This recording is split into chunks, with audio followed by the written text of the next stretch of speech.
Supervisor saya bilang paket itu tidak pernah keluar dari gudang. Padahal saya masih ingat, saya sendiri yang mengantarnya sore itu. Penerimanya menandatangani resi, bahkan sempat berterima kasih kepada saya. Dan sampai saat ini saya masih bertanya-tanya, kalau paket itu tidak pernah keluar dari gudang, lalu siapa yang menerima paket tersebut sore itu?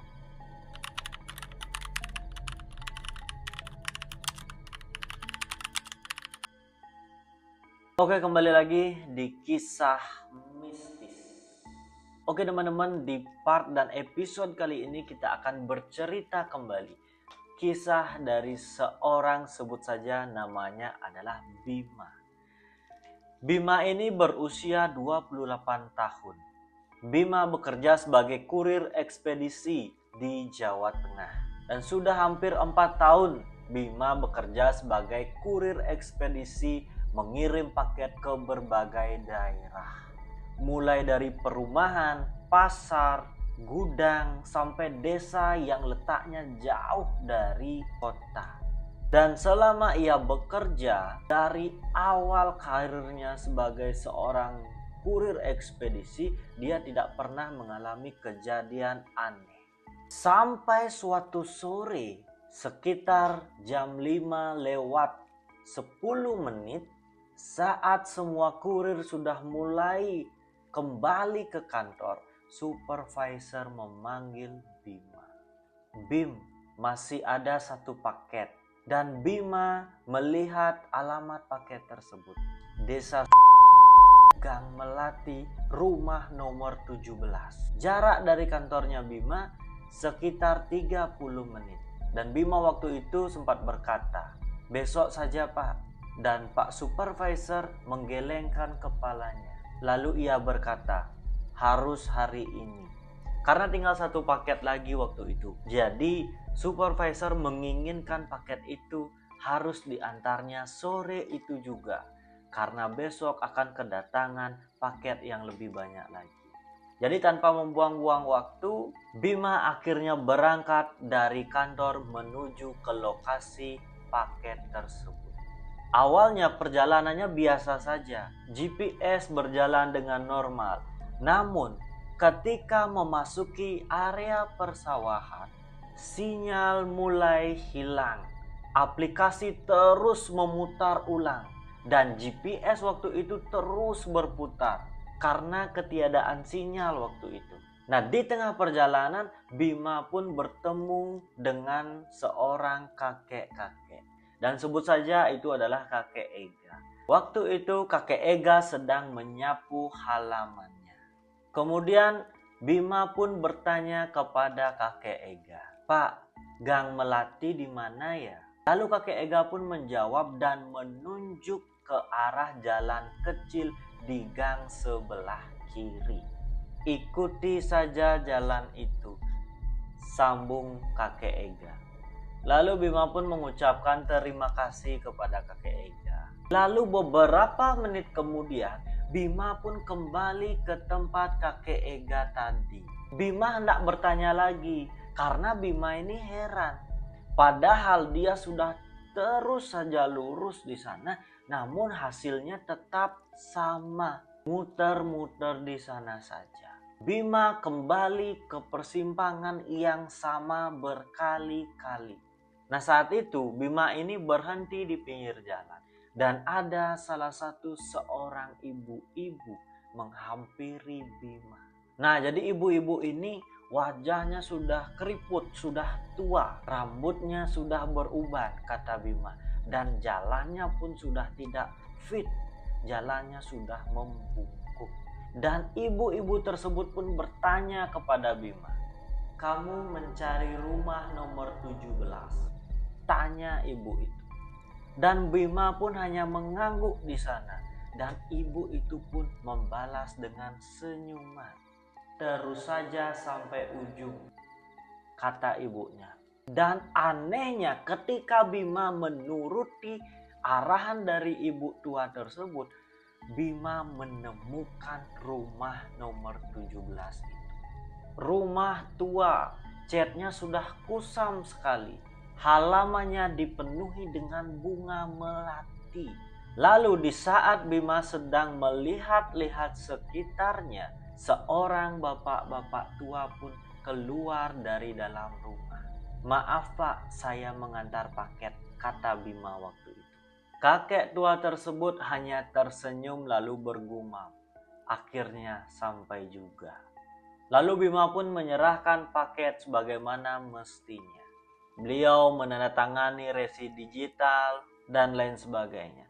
Lalu beliau berkata, "Terima kasih sudah bersusah payah datang." Entah kenapa tatapan dari orang tua tersebut membuat Bima merinding, membuat Bima sedikit ketakutan di sana. Lalu Bima bergegas untuk pamitan di sana, lalu kembali ke kantornya. Dan pada saat Bima keluar dari halaman kakek itu, ada salah seorang pemuda menghentikan Bima. "Mas, dari mana?" tanya pemuda tersebut. Lalu Bima pun menjawab, "Habis mengantar paket di rumah nomor 17. Wajah pemuda itu langsung berubah, langsung menegang di sana. "Rumah nomor 17, katanya. "Iya," saut Bima. Lalu pemuda itu menunjuk ke belakang Bima. Lalu Bima pun menoleh. Jantung Bima di sana serasa berhenti, kata Bima, karena saking kagetnya di sana. Rumah yang baru saja Bima datangi, yang baru saja dia lihat, sekarang sudah tidak ada apa-apa lagi. Yang terlihat hanyalah tanah kosong yang dipenuhi dengan rumput liar. Tidak ada pagar, tidak ada bunga melati, tidak ada pria tua. Dan di sana Bima pun bergegas langsung memutar motornya dan segera menancapkan gas motornya agar segera pergi dari sana. Karena Bima pun sudah mulai ada yang janggal dan ketakutan di sana. Sebisa mungkin dengan cepat meninggalkan tempat itu. Lalu sesampainya di kantor, Bima pun langsung menceritakan kejadian yang dia alami kepada supervisornya. Lalu kalian tahu, supervisornya hanya tertawa di sana. "Lelah kali kamu," saut supervisornya dengan nada sedikit bercanda. Lalu Bima pun di sana membuka ponselnya untuk menunjukkan tanda tangan penerima resinya. Namun ternyata kagetnya Bima di sana, riwayat pengirim itu hilang seketika. Nomor resi juga tidak ditemukan.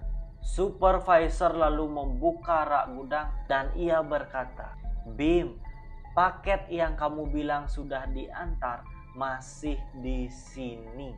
Dan Bima pun langsung lemas di sana karena saking syok dan takutnya Bima. Karena Bima dengan jelas merasakan bahwa dia memang sudah memegang paket tersebut lalu mengantarnya kepada seseorang atau orang tua yang berada di rumah nomor 17. Dan beberapa hari kemudian Bima pun kembali ke desa tersebut. Karena saking penasarannya, ini apakah saya memang betul kecapean atau bagaimana? Karena Bima ini dengan jelas dia masih merasakan bahwa dia ini sudah pernah bertemu dengan kakek-kakek tua itu. Dan memang benar-benar dirasakan paketnya itu diterima dan ditandatangani langsung oleh kakek tua itu. Dan rumahnya itu pun Bima memang benar-benar masih ingat dan merasakan. Meskipun pada saat jalan pulang, Bima ini masih merasakan ketakutan yang luar biasa.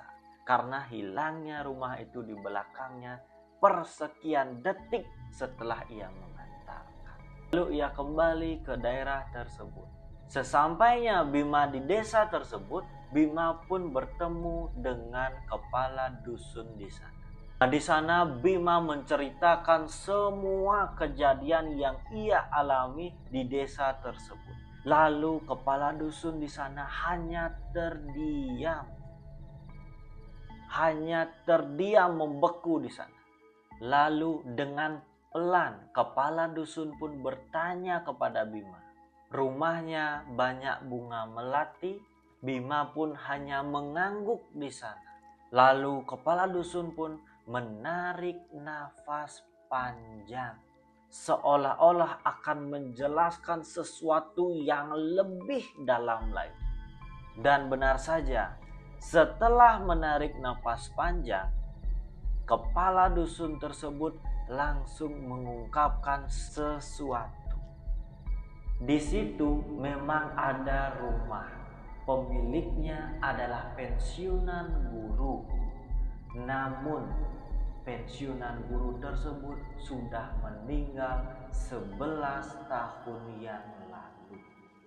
Bima pun dengan terpaksa hanya tersenyum di sana, mencoba menganggap itu hanya kebetulan saja. Sampai kepala dusun mengeluarkan foto atau album lamanya. Di foto yang ditunjukkan kepala dusun tersebut berdiri seorang pria tua.